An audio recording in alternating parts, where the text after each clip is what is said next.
Πάλι ο Μέντες.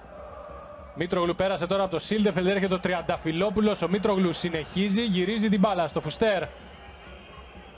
Μήτρογλου έχει την ευκαιρία, πλασάρει 1-0 ο Ολυμπιακός. Στο 90ο λεπτό της αναμέτρησης. Έκτο γκολ για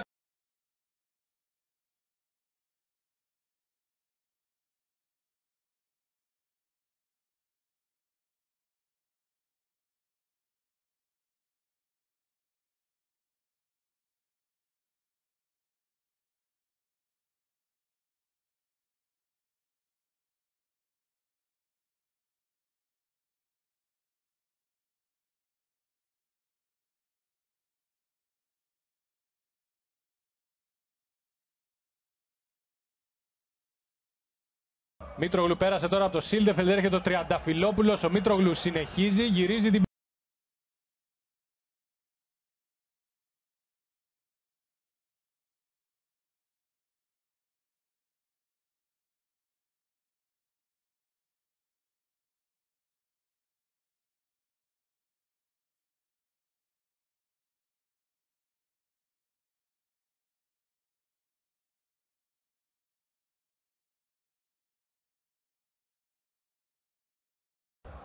Πάλι ο Μέντες.